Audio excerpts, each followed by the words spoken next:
Yesus Allah perlindunganku, Engkau yang selalu ku puji. Sekali lagi nyatakan pujian ini. Tuhan, Kaulah pengharapanku, ku percaya hanya kepadamu. Yesus Allah perlindunganku, Engkau yang selalu ku puji. Mulutku penuh dengan pujian kepadamu ya Yesus Tuhan. Sepanjang hari ku beri penghormatan kepadamu ya Allahku. Dengan pujian kami nyatakan ini Tuhan. Tuhan, Kaulah pengharapanku, ku percaya hanya kepadamu. Yesus Allah perlindunganku, Engkau yang selalu ku puji.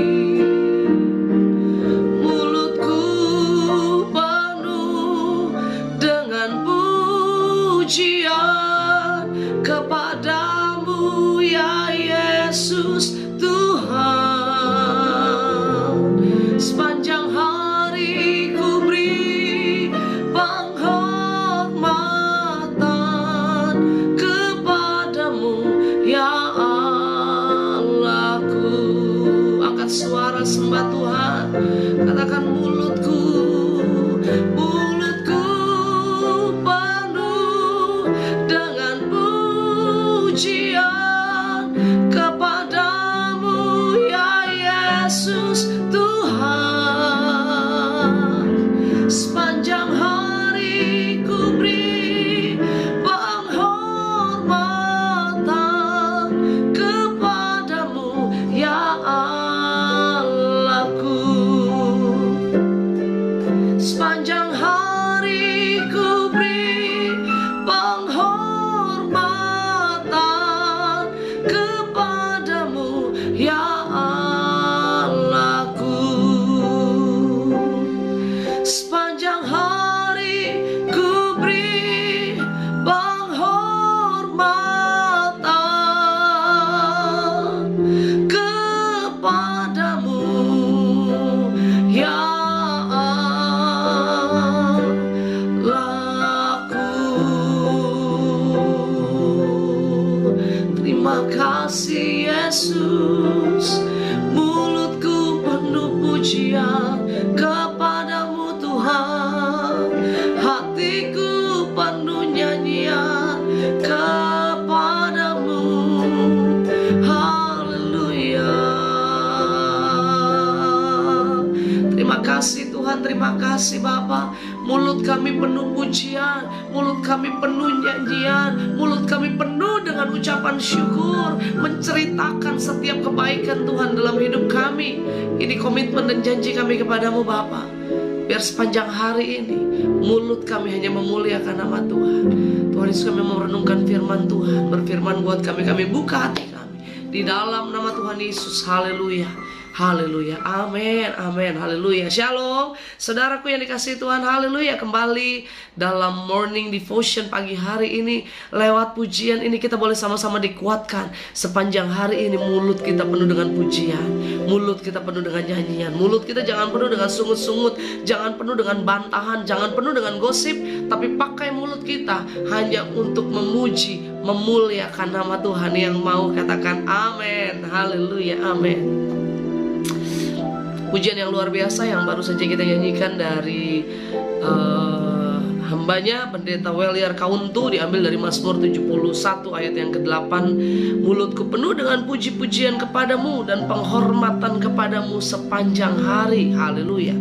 Biar ini juga menjadi komitmen dan janji saudara untuk hari ini, sepanjang hari ini, yang keluar dari mulut kita hanya pujian kepada Tuhan. Amin.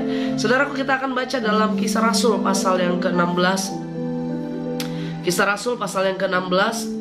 Ini adalah ayat yang sering kali kita dengar, sering kali kita baca, bahwa ada mujizat yang terjadi dalam setiap pujian, dalam puji-pujian yang kita naikkan kepada Tuhan. Saudara, ayat ini yang kita sering baca hanya ayat di dalam Kisah Para Rasul pasal 16. Ini ayat yang ke-25.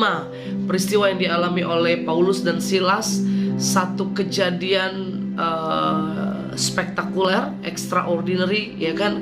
Kejadian yang luar biasa dahsyat karena gempa bumi terjadi lewat pujian, lewat nyanyian yang dinyanyikan oleh Paulus dan Silas. Paulus dan Silas siapa mereka? Mereka adalah hamba Tuhan yang melayani Tuhan. Namun pada satu kali ketika mereka ada di Filipi, di ayat sebelumnya, ayat yang ke-13, apa yang terjadi? Ada seorang perempuan, ya kan? Ada seorang perempuan yang mempunyai roh tenung, dan dengan tenungan-tenungan tuan-tuan memperoleh penghasilan besar. Ternyata dalam pelayanan Paulus dan Silas, mereka juga hadapi tantangan, hadapi masalah. Apa yang terjadi? Mereka bertemu dengan seorang perempuan tenung, dan perempuan ini adalah perempuan bayaran, saudara. Karena ayat yang 19 dikatakan apa? Ketika tuan-tuan perempuan itu, orang yang membayar perempuan ini atau bos-bos dari perempuan ini melihat bahwa harapan mereka akan mendapat penghasilan lenyap, ternyata perempuan ini dibayar, saudara. Tuhan tidak pernah berkenan atas roh-roh yang bukan dari Tuhan, yang menghalangi pekerjaan Tuhan. Ada roh tenung yang merasuk di dalam perempuan ini, dan perempuan ini ternyata dipakai oleh tuan-tuan yang bernama tuan-tuan ini atau bos dari perempuan ini, yang akibatnya karena Paulus dan Silas melakukan berdoa untuk perempuan ini, mereka juga berusaha untuk menghalangi perempuan ini, berusaha untuk menghalangi pelayanan, ya kan, pelayanan dari Paulus dan Silas. Akhirnya Paulus dan Silas mengeluarkan roh tenung itu dari perempuan itu. Ayat yang sebelumnya dikatakan apa? Demi nama Tuhan Yesus aku menyuruh engkau keluar dari perempuan ini. Seketika itu juga keluarlah roh itu. Karena roh tenung dari perempuan ini keluar, tuan-tuan yang selama ini menjadi bos perempuan ini gak suka, saudara. Apa yang terjadi? Mereka berusaha untuk mencari cara untuk menangkap Paulus dan Silas. Dan cerita ini, memang kisah ini yang membawa dan mengantar Paulus dan Silas akhirnya masuk dalam penjara. Kalau kemarin kita bilang, kita merenungkan firman Tuhan, temanya tentang kemuliaan di tengah badai. Badai yang dialami oleh Paulus dan Silas hari ini adalah menghadapi ancaman, menghadapi tantangan dari tuan-tuan roh ini, tuan-tuan perempuan ini, saudaraku. Dan akhirnya apa yang terjadi? Paulus dan Silas difitnah, dianggap bahwa mereka adalah pengacau, mereka adalah orang yang coba mengganggu keamanan, kenyamanan daerah Filipi. Dan akhirnya apa yang dikatakan? Maka orang-orang banyak bangkit menentang mereka. Lalu pembesar-pembesar kota itu menyuruh mengoyakkan pakaian dari tubuh mereka dan mendera mereka. Setelah mereka berkali-kali didera, mereka dilemparkan ke dalam penjara.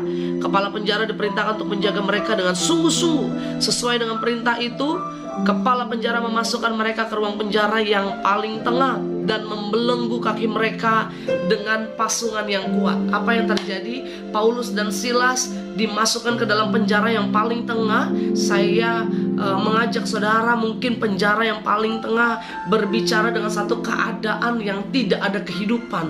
Paling tengah, kalau di pinggir mungkin masih ada jendela, masih ada cahaya, masih ada kehidupan yang bisa dilihat. Tapi bicara paling tengah, terkadang tidak ada lagi jalan keluar, tidak ada lagi harapan sepertinya untuk mereka bisa melihat kehidupan di luar.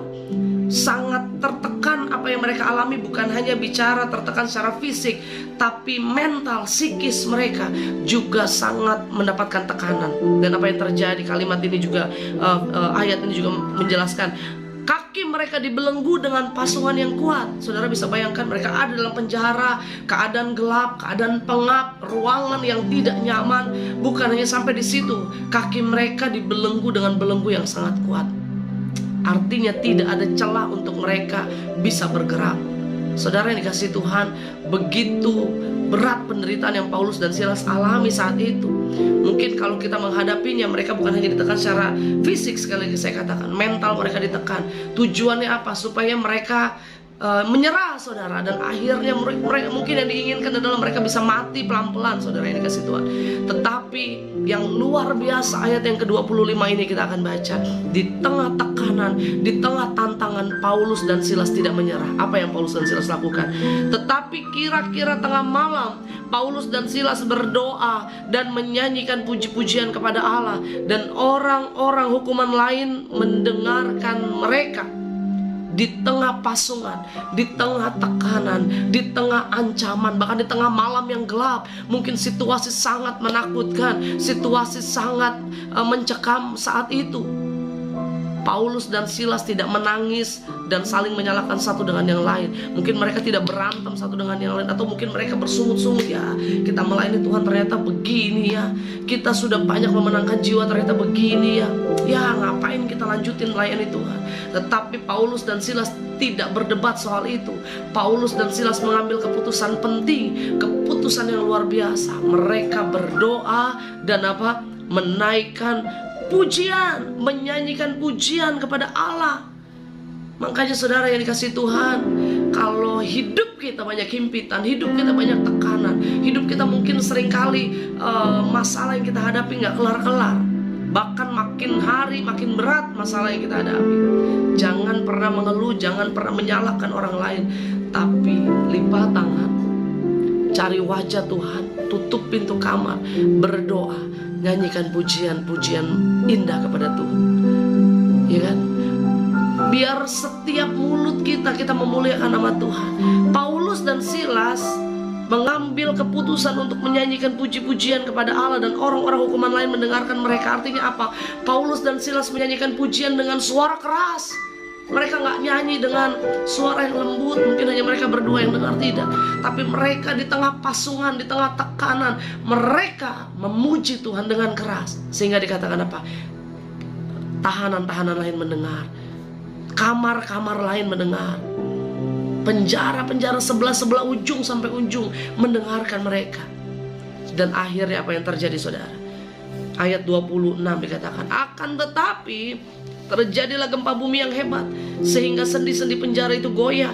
Dan seketika itu juga terbukalah semua pintu dan terlepaslah belenggu mereka semua. Seketika itu juga mujizat bisa terjadi lewat pujian kepada Tuhan. Yang percaya katakan amin. Apa yang kita boleh dapatkan berkat Tuhan hari ini lewat pujian? Pujian kepada Tuhan yang pertama, pujian menghadirkan kehadiran Tuhan.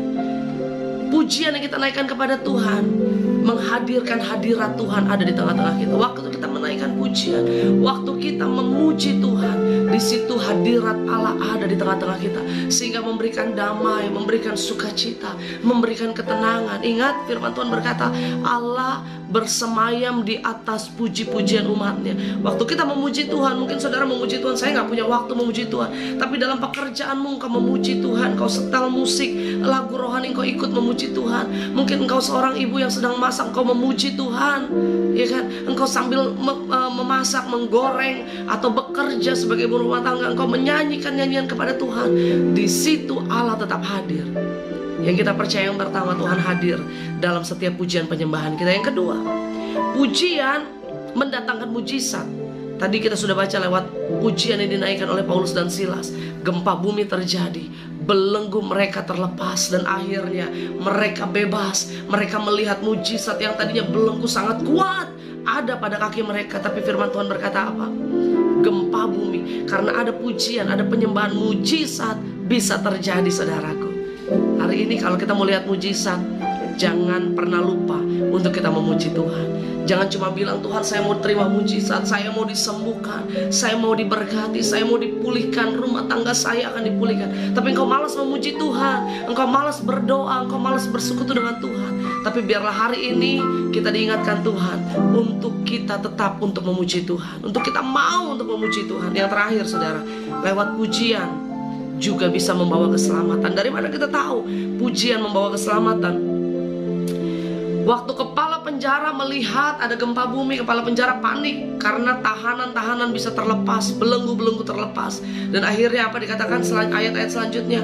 Kepala penjara ingin menghunuskan pedang, dia membunuh diri karena dia takut kalau semua tahanan itu lepas, dia yang paling bertanggung jawab.